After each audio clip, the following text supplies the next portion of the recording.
News has just learned what caused a deadly building collapse in Northwest D.C. only 2 days before Christmas.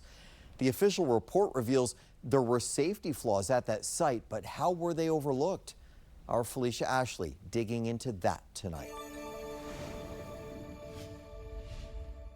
When this row home collapsed, it was being converted into a multi-family home. But right now, there's a stop work order on this property. Now, what I learned is that the proper safety precautions were not in place here before the workers went inside.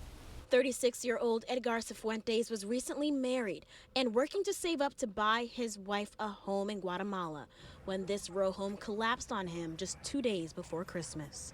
6 months after his death, an investigation by the Department of Buildings revealed the row home had unstable conditions. It was broken down, missing safety supports, and it didn't have proper safety monitoring systems in place for the workers like Edgar.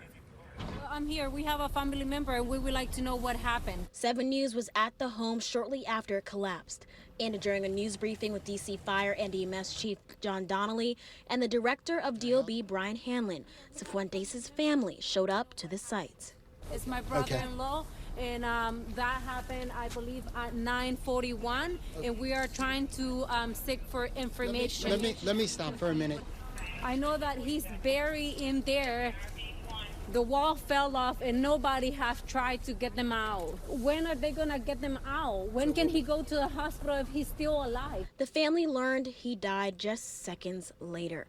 And 6 months after his death, the investigation report also revealed the brick on the building was deteriorated and nothing was installed to support the unsafe and unstable parts of the building before the workers went inside.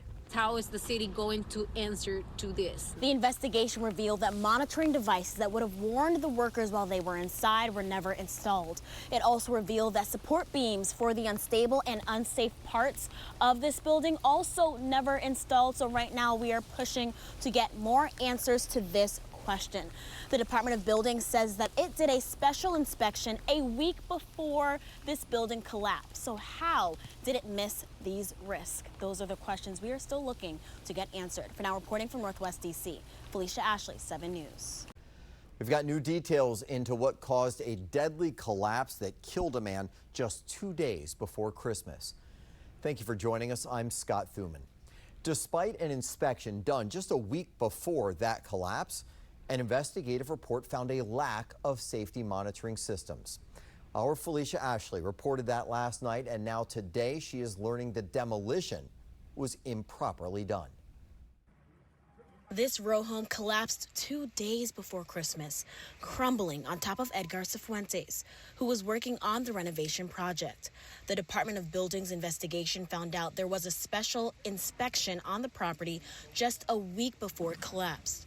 But the investigation also revealed parts of the property were unstable, safety supports were not in place, and demolition was not being done in the proper order. As sad as it may be, I wasn't shocked that something like this happened. 7 News turned to Tori Honeycutt, a 25-year-old certified master inspector, to go through the after-action report to explain the city's findings. What are some of the biggest errors that you are seeing in inspections? I mean, you deal with inspections every single day.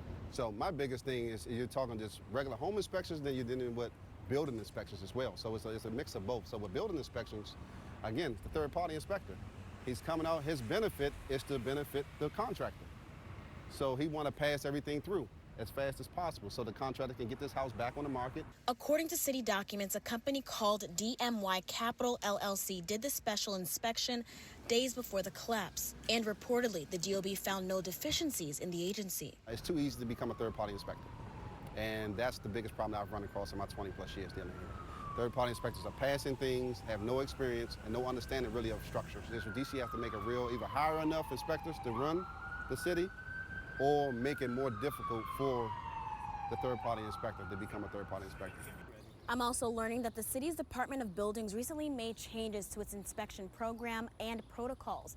I'm working to find out what is different. I'm also pushing to find out what was in that special inspection that was done before this building collapsed. For now, reporting from Northwest DC, Felicia Ashley, 7 News. Felicia, thank you. And 7 News is waiting to hear back from the Department of Buildings about the protocols that it changed and when a new inspection program was implemented. We're also looking into what the special inspections found before that collapse.